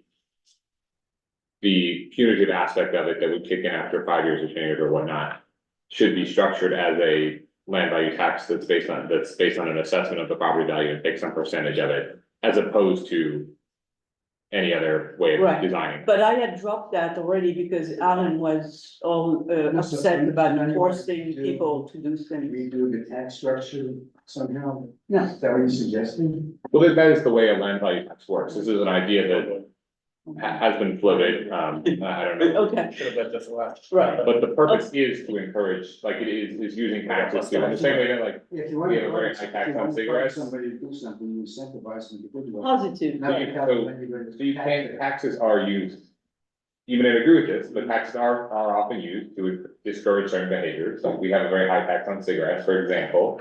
To just give an example, like, you can say, like, we decided we just, do not want a certain behavior. And we're not gonna outright make it illegal, but we're gonna make it expensive. This is the same idea. So let me put that as an amendment that we vote on, right? Okay. Rather than we discuss forever, let's do that. So we have a bunch of ideas, right, which were no required parking, we're happy with that. We're happy with the loading, right? We are happy with new parking generate affordable housing. Then we are happy with, let's look at existing parking and maybe do positive incentive for people building above that and the government building. And so do we have a motion about that? Right. We have a motion about that? Okay. Now we have an amendment to that motion, which is whether there should be a tax on the people who own parking in order to incent them to build above it. So all in favor? Okay, opposed? Okay, the amendment doesn't pass. So we are going back to the resolution. Can we take a vote on the resolution? We had it. Sure. All right. There was a motion, there was a Yes. second. So Everybody all those in in favor? favor? And We good. we'll pass around the letter that make sure we capture Right. all the ideas that were in, obviously, Okay. your comment. All right. Now. Okay, we have buses. Buses. Housing, parking, elevator, buses. Who is going to present? The first one is Intercity Bus Permit Taxi Tour, DBA Big Bus Tours at 11th Avenue. That's Hello. Peter. Hi, everyone. Peter, thank you for your patience. Yes. Oh, no problem. This has been fascinating. This has been an excellent meeting, so thank you so much. It's nice to meet you. My name is Pete Brown. I'm a Director of Business Development with Big Bus Tours, and we have applied for a bus stop on 11th Avenue between 14th and 15th. A little bit of the backstory, the reason why we were applying for this was originally, actually, we were approached by the folks over at Pier 57. It's right across the street from there. And they were looking to partner with us to see if we could help to drive a little bit of, our customers over to Pier 57. And that was a convenient bus stop. It happens to be right along the route that we normally go anyway. Our bus stop, or our downtown route, it goes right up the west side highway there, and we go right past it every day anyway. And so that's what we're applying for. The idea would be for us to stop there every 20 minutes, starting from 9:40 in the morning until about 6 p.m. And yeah, that's Right. any questions? So I didn't see, do you have, where, is it a layover? Are you going to have any bus laying over or bunching up there? No, there would be no layovers, no layovers there at all. Where our drivers would switch. So the buses are always continually in motion. The drivers get to take breaks, but they'll switch out, and that does not happen there. That would happen up on closer to our first stop it's at the M&M store. Okay. Anyway, I consulted with the, oh, go ahead. So I think you said, my question would have been, how'd you choose 14 and 15, but you said Pier 57, and who from Pier 57? Do you know Leah Bassnight? And No, I don't know. Just was it Maya Google Edwards. or? It was no, it was not Google. No, it was more, the idea was more to drive people towards the like the restaurants that are there, the City Winery and the whole the food court that's in there, and you know, to be able to utilize that space and promote that space more. Okay. So I looked at the map, and it looks like that stop, which happened to be a bus stop, is also in front of a restaurant there. And I was wondering, you listed 17th Street as an option. Is that something you could do? I mean, I think it's from a land use perspective, I think it would be preferable. Yeah, well, I mean, we definitely have the you know, the different options there. I mean, if we, so we did list that as an alternative for us. Ideally, we would like to, you know, be closer to Pier 57. That was the idea for us. So that's definitely our ideal. We also have, you know, close relationships with the Whitney. And so, you know, being a little bit further south is kind of what our, you know, the thought process was. But I mean, from a customer perspective, you know, if they had to walk a couple of extra blocks, it's something that they could do. It would be much better than we have right now. Right now, it's a great stop up there, but it's closer to Hudson Yards, and they wouldn't be able to really access Pier 57 from there. I'm okay with that. You're saying it's 11th, the new proposal or the alternative proposal still on 11th Avenue, just closer to 17th, or Yes, on? it's between Yeah, 17 and 16. There's Between another 16 stop, a couple blocks. Right, this is another bus stop. Yeah. Yes. Is this like a tour where people hop on and walk? Yeah. Okay, Yeah, that's big why I bus, didn't yeah. know that. Yeah, Right. it's Oh, it's a not. hop on, hop off. So I talked to, I got an email from Meatpacking District because it's in their catchment, and I mean, I don't think they are. We know someone there. We know someone. Some guy? And I think, Some guy. I think, by the way, he wrote me about the wrong stuff.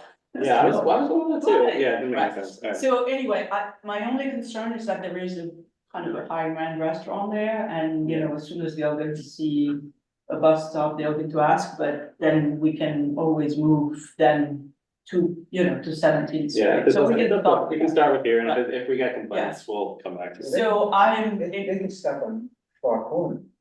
huh? What was 15th Street rather than 14th? The bus stop, 16th Street. the bus stop is, no, it's 14 to, yeah, first of all, it's, by the way, it's 15 to 16, it's not It's a park. 14 to 15. Yeah. 14 to 15 is a park, so Yeah. what you put in your application Yeah. is not the right location. Oh, okay. That's the next It's a one. very- Sorry. Right. So the bus stop is between 15 and 16, really. Okay. So that's the one we would approve, Yeah. if I can get a motion. Wait, sorry, can I have one question? Sorry. It's not. Does it only stop if someone asks to get off at that stop, or if there's someone waiting to get on the bus, or does it automatically stop? You know, does the bus, is it an automatic stop no matter what, and sits for 30 seconds to see if anyone wants to get off or on, and then moves on? Yeah, it's an automatic stop. It's not like that. You don't pull like the lever or whatever or the thing. No, yeah, we would automatically stop there, but we would never be, it's only for hopping on and hopping off for however long that would take. And Viren is speaking. Viren? Yeah, I'm sorry, let me turn the camera on. Quick question, how long will a stoppage would be? Typically? Usually, I mean, a minute, usually. I mean, it would depend on, you know, how long it would take people to get on and off. Yeah, I mean, actually, speaking of our buses are ADA accessible. So, you know, I mean, if there was somebody in a wheelchair, speaking, you know, from the topic earlier, that would take a little bit longer, of course. But typically it's just a minute or Minute, you okay. know, two But for it's people more to hop like, on. Peter, it's more like 5 minutes. 5 No, depends, I mean, you know, on 42nd Street, you see 5 minutes and then, you know, Oh, and then you see a lot of buses, one behind the other. So I hope that's not what you're going to do, and we're going to put that in our steps, right? Yeah, it would take a couple of minutes. It might take 5 minutes. And the reason why I'm asking is because the 15th Street traffic is, you know, incoming on at that end. So if you're between 15th and 16th, if it's not for longer duration, I think it might be okay. No, it is, I think it is okay, yes. Are you gonna have any of your agents standing at this location with the placards, like waving people down with the brochure they wanna? No, actually that's in the application. We won't have any agents there. Good. Do we have a motion? 15 to 16, okay. Motion, anyone second? Second. Yeah, all in favor? All right, done. Thank you, Peter. Thank you, Peter. Fantastic. Thank you for your time. Okay. The next item is Intercity bus permit for HJ Opco. Oh, Hampton luxury liner at 11th Avenue between 33 and 34. Is that you? That's Hampton. Okay. Want to speak from here or? Do you mind actually standing up front here, because the camera will capture you and the audio is a little better. All right.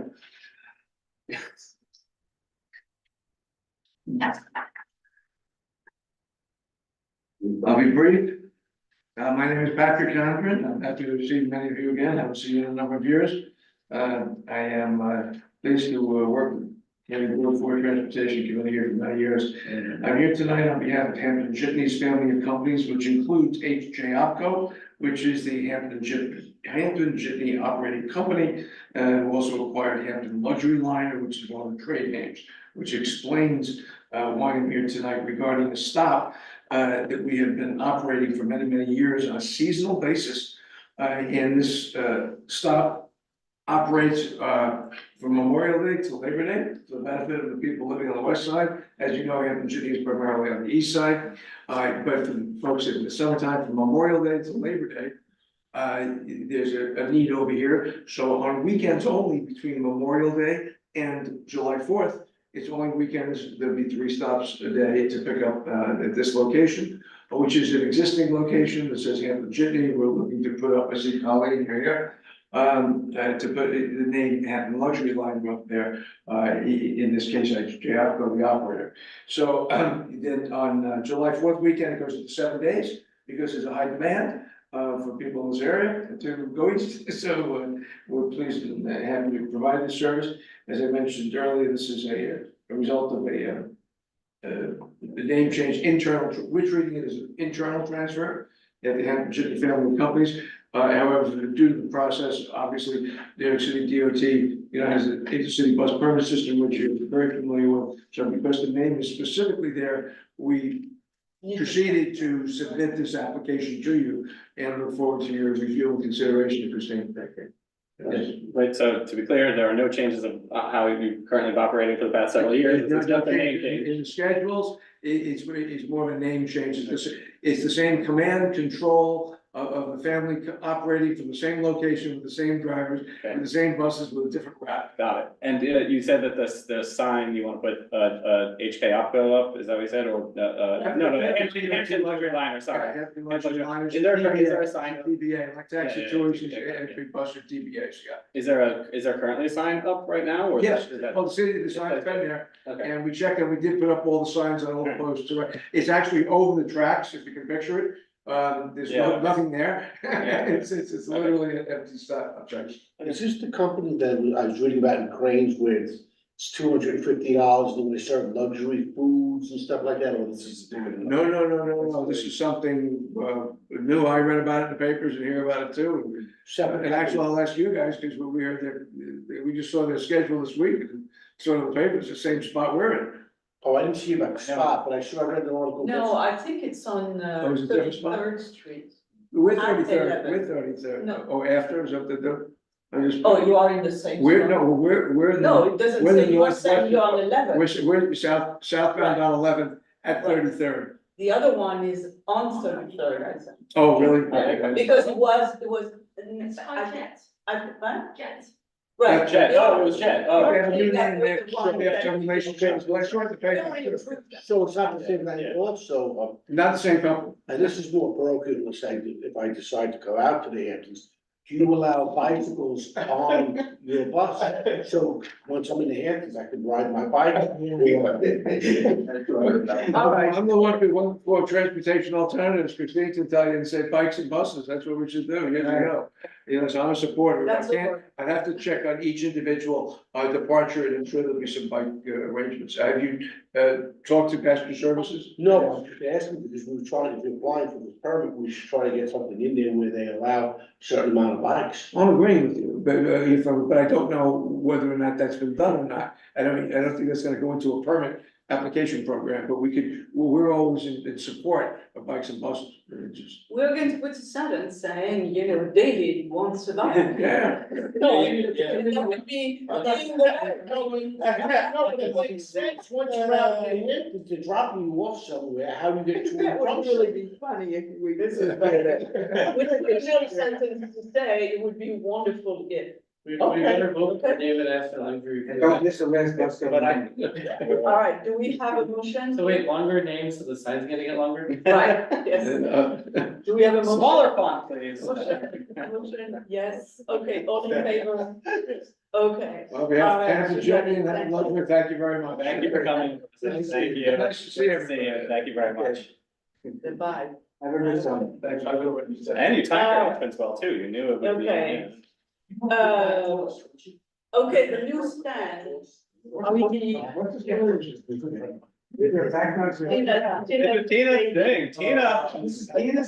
Tina's baby. Yes, baby. Okay, Janine, can you open at least one picture of those It's in the Dropbox, everybody. Pat Russo, So what happened here? Let's tell us this thing. Janine, can you open the Take care of the baby. the newsstand? I'm pulling them up. Show us the picture of the newsstand so that everybody can look at. Being the same time. Oh, here. And then I think Janine has done a lot of legwork, right? Yeah. So the idea is to say, Well, you want, does This- Tina wanna, no? okay, so Tina, do you wanna introduce the topic and? I mean, the bottom line is at 60th and Columbus, on the south corner. Southeast. Southeast corner, correct? You know the. That's right. Oh, okay. Yeah. So there's a new Is this right? that has, that's. No, it's not working. And 59 or 60? no one is selling anything for years. For years. Sure. I mean, I took a photo of the last magazine that was out there. And it's just not used, so neighbors had asked me to bring it to the community board's attention. So we can do something with it, because it's literally not used for years. it's on, so say again, what is the address?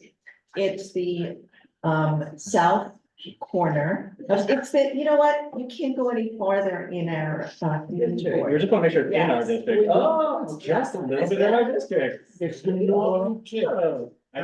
want to confirm it, and just thank you very much. Yeah. That's it, that's nice, so. So we needed to confirm that it was with Right. our community board, because you Nice. literally, it's at the end of it. Yeah. So Janine, tell us a little bit what you found, what is the protocol to remove, unless Colleen, you want to tell us? Colleen's gone. I'm sorry, Christine, did you say something? Yes, I did say something. Newsstand information. I was saying it would be interesting to understand how to remove those installation, the newsstand which is unused. Oh, yes, yes. You know what? Send me the email with the particular location. I'm going to check with our coordinating street furniture to see, what the procedure is to get those removed. Okay. Mhm. The process to remove a newsstand Yes. from some, Joseph, Columbus Avenue, is more than just finding out if the business is no longer open. It includes having inspections completed on the location over the course of 2 months.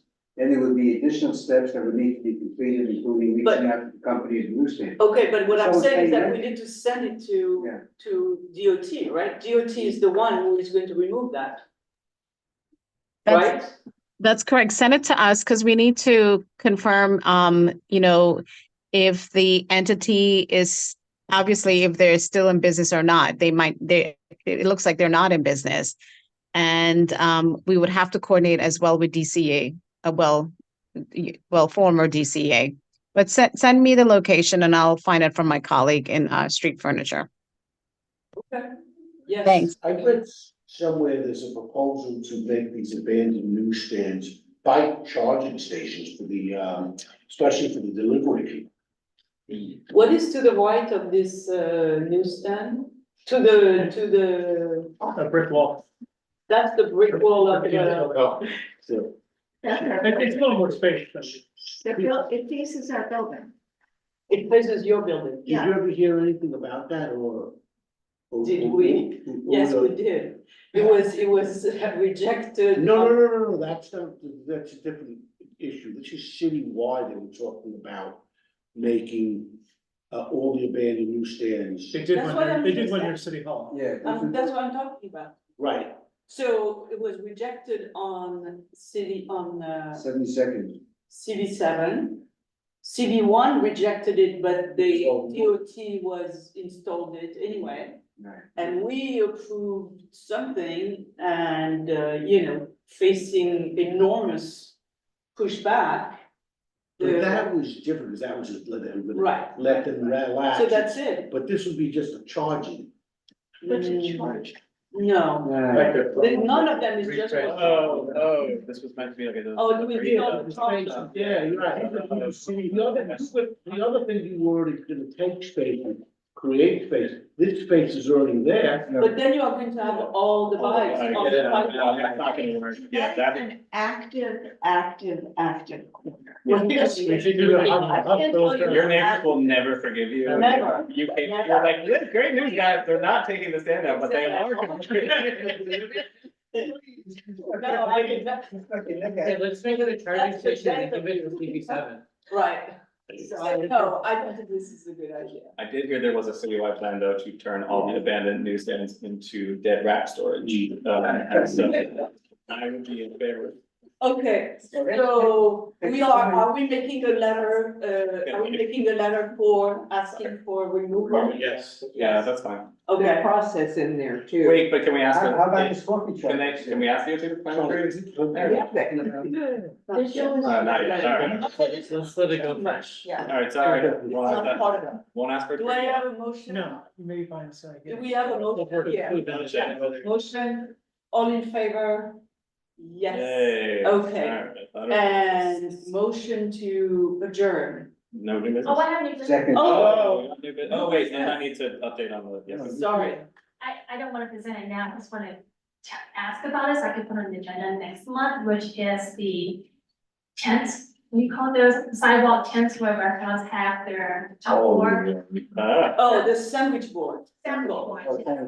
I have a question about that. Take them on the tree. Well, what's the question? When it's on the lamp post and it's got a lock on it and tied around it, and you can't remove it. It's 311. Call 311. Yeah. Everyone's on. It's supposed to be against the building, Right. touching the building, right? And then it's sanitation to enforce, it was supposed to not exist, but this is like an accommodation. So just. So anything which is not against the wall, you can report to 311. And then what if it just gets bounced around like it's been doing? Well, what happened is sanitation comes over and either give them a ticket or talk to them, or who knows? Take a picture. Who knows? Pick it up, bring it here. Right. I have plenty of photos. All right, that's thank you. Could we call 311, do a service number and then send it over to the community? Yeah, let them Just let them- do a little bit for the time being here. Then when we get into escalating mode. Save the service numbers. Right, Happy to join the You're in your business. Yeah, I just. yeah, copy I Joe. wanted to bring up something is an issue, I think that it's becoming a big issue.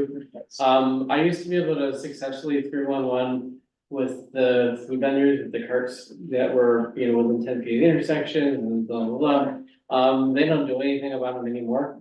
You know, it's becoming like mushrooms, like we now have, like, for example, the Moynihan Station outdoor food court. Things like that are starting to become very pervasive, taking up sidewalk space that, the city apparently doesn't do anything about anymore. So, same thing, take pictures. I've done. No, wait, take pictures and, you know, do 311, save the number. And maybe when we have 4 or 5, we'll do a letter and say, okay, there is a problem, it's a growing problem. Yeah, I mean, in my mind, it's either change the regulations or enforce them. Oh, my God. So, I mean, if the Yes. community and the city says we wanna give people opportunities to self-lead on sidewalks and New Yorkers love it, then change the regulations, change the vendor ban. Yeah, I agree with you, but it's not politically right now, they don't want to touch it. Yeah. What else, ready to go? No, you like. No, 10-second update, which is just to tell you all that you'll be happy to hear that the co-naming working group that you all created has met. And we have agreed on some new language, and we will be passing some new language around. We'll meet one more time, and then we will be presenting some new language at next month's meeting. So, Coming soon. coming soon. So you need to put it, we need to put it on the agenda. Yes, that's why I'm bringing it up. Oh, Where are the new board members? Not yet, You're no. asking me, I mean, obviously. I don't know. No, there was some delay with what Jessica said, I don't know what happened, but not They're yet. going to learn it. We have the board members, but they're taking this month to go to every committee, and I think they're gonna be placed on a committee starting next month. Oh, there we go. People are exploring.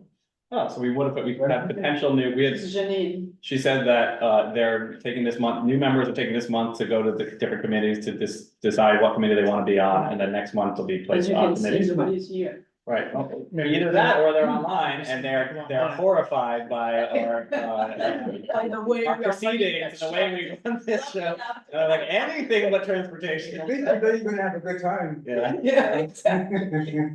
All right. All right, Now, well, motion thank you to so adjourn. much. Thank you. Colleen, thank you so much to stay so late. And then Janine, thank you so much for Thank helping you, us. Jane. Thank you, everybody. Love you all.